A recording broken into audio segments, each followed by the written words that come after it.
Dear students, आप सभी का बहुत बहुत स्वागत है। बच्चों, ये क्लास 6 का सोशल साइंस बुक है और ये सिविक्स का पार्ट दिया हुआ है चैप्टर 3 और इस चैप्टर का नाम है व्हाट इज़ गवर्नमेंट। गवर्नमेंट का मतलब होता है सरकार। सरकार किसे कहते हैं या सरकार क्या होती है, इसको हम लोग इस चैप्टर के द्वारा हम लोगों को बतलाया गया है। तो सिंपली मैं आप लोगों को इस चैप्टर से परिचित करवा देता हूँ। तो सरकार जो होती है, जितने भी छोटे बड़े कार्य देश के अंदर होता है वो सरकार की जिम्मेदारी है, सरकार उसे करवाती है। और इसमें जो आम जनता है वो सरकार की मदद करते हैं। यहाँ पे दिया हुआ है एक सरकार क्या है। A government is a body that govern. सरकार एक ऐसी संस्था है जो देश को शासित करता है। It makes laws and has the power to enforce this laws. वो कानून बनाता है और कानून को अप्लाई करता है। इन्फोर्स मतलब लागू करता है देश में। सरकार द्वारा जो कानून बनती है उसे सबको एक कर्तव्य के रूप में पालन करना पड़ता है। इस तरह से सरकार को हम समझ सकते हैं। इसके अलावा सरकार का कुछ कार्य भी दिया हुआ है। जैसे सरकार से संबंधित कई खबर रोज़ाना आते रहता है अखबारों में, वही दिखाया गया है कि सरकार ने इस तरह का कार्य किया या ऐसा कुछ करने वाला है, उसका कोई ऐसा योजना है। तो वेरियस एक्टिविटीज़, यहाँ पे जो एक्टिविटीज़ दिया हुआ है तो ये एक्टिविटी बहुत कम दिया हुआ है। The government protects the border of the nation. Government का ये कार्य है कि बॉर्डर जो होता है, देश का सरहद जो होता है, वहाँ पे सुरक्षा बलों को तैनात किया जाए और किसी को भी जो बाहरी ताकत है उसे अंदर ना आने दिया जाए। The maintains cordial relation with other country. और एक अच्छे संबंध जो है दूसरे देशों से बनाया जाए, ये सरकार का कार्य है। It protects life and personal liability. तो यहाँ पे जन धन की सुरक्षा करना भी सरकार का कार्य है। It ensures enough food for the people. और लोगों को खाने पीने की व्यवस्था भी करना सरकार का ही कार्य है। इस तरह से कई सारा चीज़ दिया हुआ है यहाँ पे। तो आगे यहाँ पे दिखा रहा है सरकार के 3 मुख्य कार्य जो है, मुख्य अंग होता है सरकार का। तो यहाँ पे दिया गया है गवर्नमेंट परफॉर्म 3 फंक्शन। 3 प्रकार के मुख्य कार्य इसके हैं। तो कौन कौन से अंग हैं? First, government makes rules. पहला जो सरकार का अंग है वो रूल्स जो बनाता है, रूल बनाता है, कानून बनाता है। This is called legislative function. तो इसको बोलते हैं लेजिस्लेटिव फंक्शन, जिसको हिंदी में विधायिका कहा जाता है। Secondly, enforce the rules. और उस नियम को लागू करता है देश में, लोगों को बतलाता है कि ये नियम है और इसको मानना है, सबको पालन करना है। तो उसको कार्यपालिका कहते हैं। This is called executive function. Executive function को हिंदी में ही कार्यपालिका कहते हैं। और थर्ड, तीसरे नंबर में जुडिशियली फंक्शन दिया हुआ है, जिसको न्यायपालिका कहते हैं। अगर कोई नियम कानून को तोड़ता है तो उसको जो है पनिशमेंट करने का कार्य करती है जुडिशियल फंक्शन, न्यायपालिका।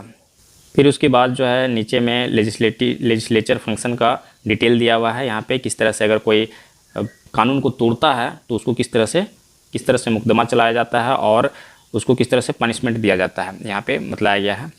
और इसके आगे लेवल्स ऑफ द गवर्नमेंट। तो गवर्नमेंट का क्या लेवल होता है इसके बारे में यहाँ पे दिया गया है। और government work at 3 different level. तो अलग अलग 3 लेवल पे हमारी सरकार जो है काम करती है। The local level, the state level and central level. वो या तो लोकल लेवल पे या स्टेट लेवल पे या सेंट्रल लेवल पे इस तरह से कार्य करती है। यहाँ पे दिया गया डिसीजन मेकिंग एंड पार्टिसिपेशन। यहाँ पे आप स्वयं फैसला ले सकते हैं सरकार को बनाने के लिए। The main function of the government is to make law. तो सरकार का मुख्य कार्य है कि फंक्शन मतलब मेक लॉ, कानून को बनाया जाए और उसको देश में अप्लाई किया जाए। We have democracy in India. और हमारे देश में डेमोक्रेसी मतलब लोकतंत्र सरकार चलती है। In a democracy decision are taken by the elected representative of the people. तो डेमोक्रेसी सरकार में क्या होता है कि लोगों द्वारा अपने प्रतिनिधि को चुनने का अधिकार होता है। उसमें वो एक सही डिसीजन ले सकते हैं। एक डिसीजन के द्वारा अपने प्रतिनिधित्व को सरकार के रूप में खड़ा किया जाता है। उसके बाद यहाँ पे दिया हुआ है यूनिवर्सल एडल्ट फ्रेंचाइज। इसका मतलब होता है, यहाँ पे आप देख सकते हैं व्हाट इज़ फ्रेंचाइज। तो यूनिवर्सल एडल्ट फ्रेंचाइज का मतलब होता है mean the right to vote, मतलब वोट देने का अधिकार होता है। यहाँ पे बताया गया है most important requirement for successful democracy. ये बहुत ज़रूरी है कि लोगों के द्वारा वोट किया जाए और अपने प्रतिनिधि को चुना जाए, तभी वो डेमोक्रेसी सरकार बन सकती है। When this right is available to all the adults, it is called the universal adult franchise. इस नियम के तहत जो है सभी एडल्ट्स को, जितने भी बड़े हैं 18 साल से ऊपर हैं, 18 साल या उससे ऊपर है, उसको वोट देने का अधिकार होता है। इसी को बोलते हैं यूनिवर्सल एडल्ट फ्रेंचाइज। इसके बाद वही चीज़ यहाँ पे बतलाया गया है। तो डेमोक्रेसी को यहाँ पे डिफाइन किया गया है। डेमोक्रेसी का मतलब क्या होता है?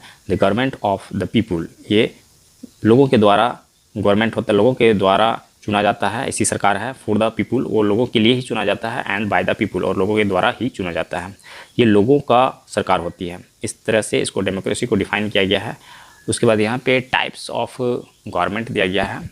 यहाँ पे टाइप्स ऑफ गवर्नमेंट दिया गया है। तो सरकार के कितने रूप होते हैं, कितने प्रकार के सरकार होते हैं, तो यहाँ पे मोस्टली बतलाया गया है कि कंट्री हैव डेमोक्रेटिक गवर्नमेंट। हमारे देश में जो है डेमोक्रेटिक गवर्नमेंट है, but in some countries we find the rule by one person. लेकिन हम कुछ देशों में पाते हैं कि एक व्यक्ति ही वहाँ पे शासन करता है, और उसको या तो राजा या रानी कहा जाता है, और ऐसे सरकार को कहा जाता है मोनार्की गवर्नमेंट। मोनार्की गवर्नमेंट का मतलब होता है राजतंत्र, जिसे कहा जाता है, जो कि पहले से पुराने समय से चलते आ रहा है। राजतंत्र, जिससे राजा लोग शासन करते थे, उसी को मोनार्की गवर्नमेंट कहा जाता है। उसके बाद डेमोक्रेसी के बारे में बतलाया यहाँ पे। डेमोक्रेसी का मतलब होता है लोकतंत्र। यहाँ पे लोकतंत्र, या फिर इसको हम बोल सकते हैं प्रजातंत्र भी बोल सकते हैं। लोकतंत्र और प्रजातंत्र बोल सकते हैं इसको।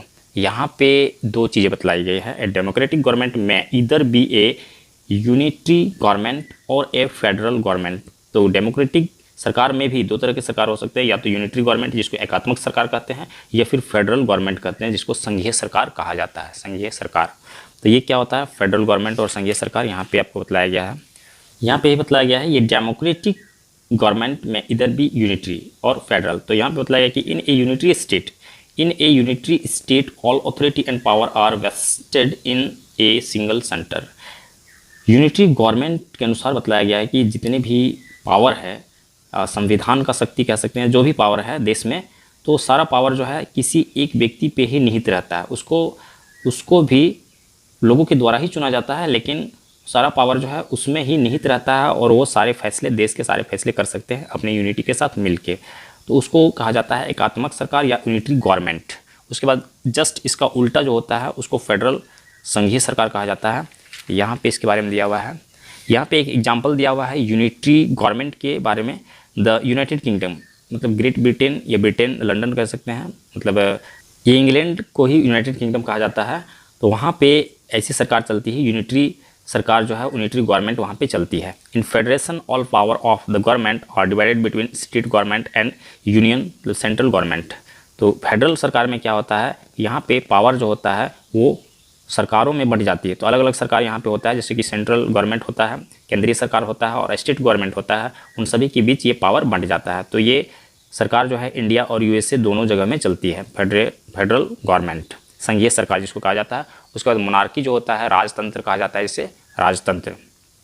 तो ये बहुत पहले से चलता था और अभी भी चल रहा है। कहाँ चल रहा है? India is long history monarchy system. History काल में, मतलब ऐतिहासिक काल में जो है इंडिया में मोनार्की सिस्टम चल रहा था।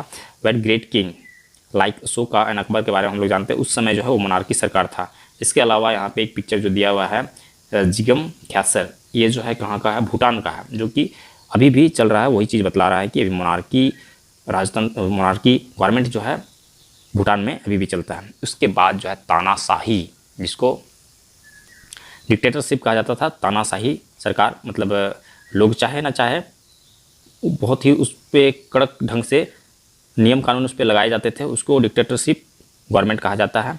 तो ये बहुत पहले ही चलता था। जैसे कि यहाँ पे कुछ मुख्य लोगों का नाम बतलाया गया है। हिटलर इन जर्मनी, हिटलर को हम लोग जानते हैं वो जर्मनी से रिलेटेड करते हैं, और वो एक बहुत बड़े तानाशाह थे। इसके अलावा मुसोलिनी जो है इटली से संबंधित है, और स्टालिन जो है वो रसिया से संबंधित है। ये सभी बहुत बड़े बड़े तानाशाह हैं, जिससे हम हिस्ट्री में इसके बारे में पढ़ते रहते हैं।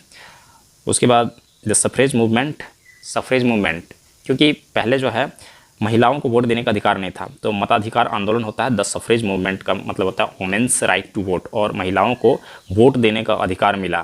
तो इसके बारे में यहाँ पे लिखा गया है। और यहाँ पे फाइनली अंत में जो बतलाया गया है, यहाँ पे एक पिक्चर दिया गया है, महिला जो है वोट कर रही है। यहाँ पे बतला रहा है फर्स्ट वर्ल्ड वार जो हुआ था 1914 to 18, फर्स्ट वर्ल्ड वार, पहली विश्व युद्ध हुई थी।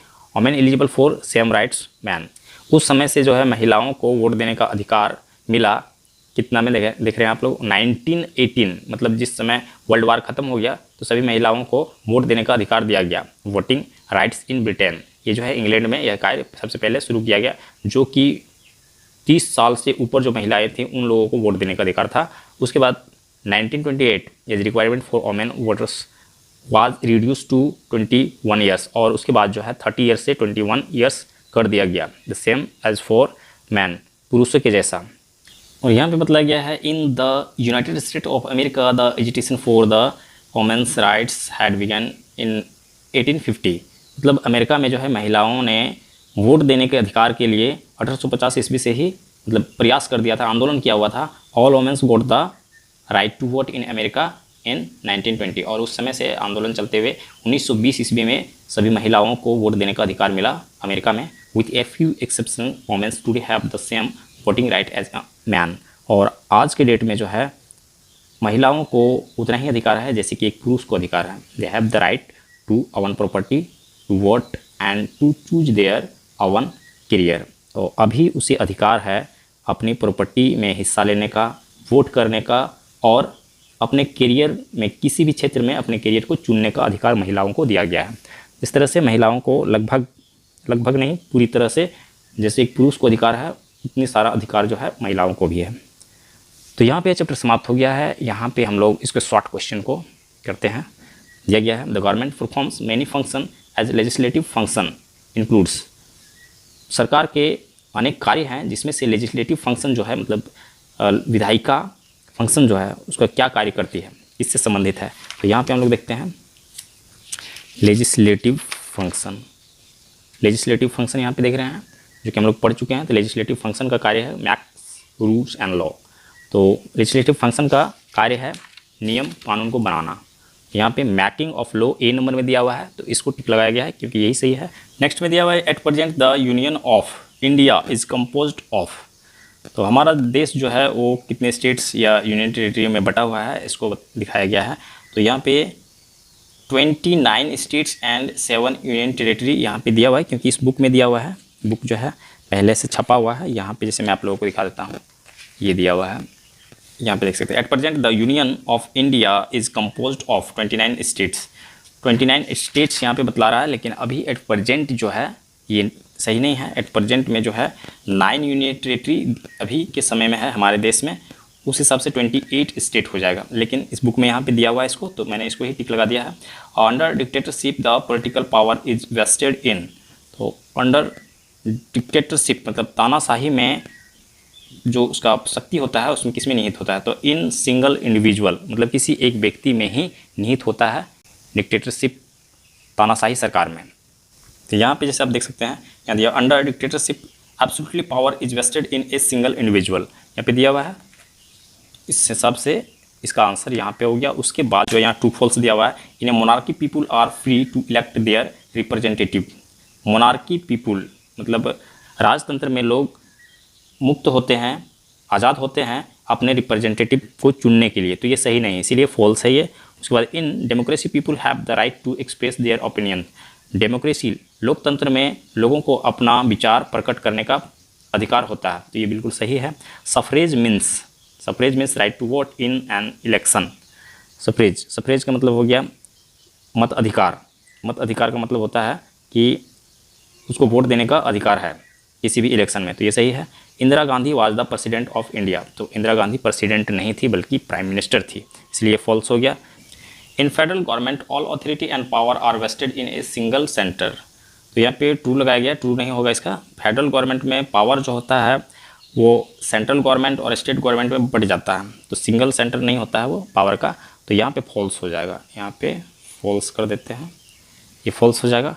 कंप्लीट हो गया। नेक्स्ट में लेते हैं। नेक्स्ट में यहाँ पे दिया हुआ मैच द फॉलोइंग, और यहाँ पे मैच करना है इसको। जुडिशरी का मतलब होता है न्यायपालिका, जो कि पनिशमेंट देती है जो रूल्स तोड़ते हैं, तो decides legal matters and administrative justice, ये जो है फैसला करती है जुडिशरी। तो यहाँ पे 1 नंबर में ये हो जाएगा, 1 का बी हो जाएगा। उसके बाद एग्जीक्यूटिव जो होता है वो कानून को पालन करने के लिए कहता है, तो to enforce rules and laws, वो कानून को लागू करता है कि ये कानून नया कानून बना है या कानून में बदलाव हुआ है।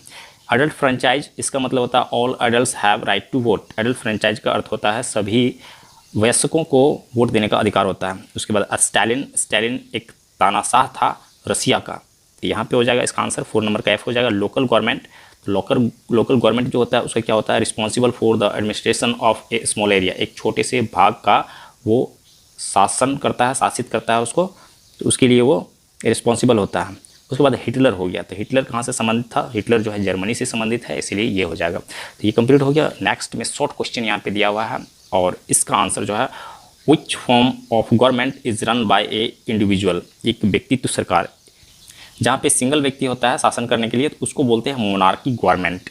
इसका आंसर हो जाएगा monarchy government. So what is meant by universal एडेड फ्रेंचाइज, यूनिवर्सल एडेड फ्रेंचाइज का क्या अर्थ है, तो इसका अर्थ हो जाएगा एडेड फ्रेंचाइज, यूनिवर्सल एडेड फ्रेंचाइज मीन्स दैट ऑल, यहाँ पे जो है एडल्ट फ्रेंचाइज के बारे में दिया हुआ है, तो adult franchise means that all adults have right to vote, इतना ही इसका आंसर हो जाएगा। What do you understand by the word democracy, democracy का अर्थ क्या होता है, तो डेमोक्रेसी जो डिफाइन किया गया था उसी के अनुसार हम लोग इसका आंसर देंगे कि democracy is defined as the government of people for the people and by the people. तो ये इसका आंसर हो जाएगा। आंसर आप लोगों को स्क्रीन पे मिल जाएगा। उसके बाद जो है in which form of government power is divided between state government and a central government, तो किस सरकार में जो है वो शक्ति जो है पावर बट जाता है इन लोगों के बीच में, सेंट्रल गवर्नमेंट के बीच में और स्टेट गवर्नमेंट के बीच में, तो उस सरकार को बोलते हैं federal government. What are the different level of government, सरकार का अलग अलग लेवल क्या होता है, तो इसका आंसर हो जाएगा, यहाँ पे मैं दिखा देता हूँ, डिफरेंट लेवल, यहाँ पे इसका आंसर दिया गया है the level of the government. Level of the government में our government works at 3 different levels, the local level, the state level and the central level, बस इतना ही देना है इसका आंसर। तो शॉर्ट क्वेश्चन का भी आंसर आप लोग को कंप्लीट हो गया। नेक्स्ट जो दिया हुआ है यहाँ पे, नेक्स्ट में कुछ इसका थोड़ा सा लॉन्ग आंसर बनेगा, व्हाट इज गवर्नमेंट हो गया, लेकिन ज़्यादा लंबा बनेगा नहीं, और यहाँ पे और ये इसमें कुछ नाम बतलाना है जो कि 3 क्वेश्चन है, तो इन सभी क्वेश्चन का आंसर मैं नेक्स्ट वीडियो में दूंगा। अगर हमारा वीडियो आप लोग के लिए हेल्पफुल होता है तो आप हमारे वीडियो को लाइक कीजिए, हमारे चैनल को सब्सक्राइब करके रखिए, अपने दोस्तों के साथ शेयर कीजिए, और इसके नेक्स्ट क्वेश्चन को सॉल्व करने के लिए हम लोग नेक्स्ट वीडियो पे चलेंगे।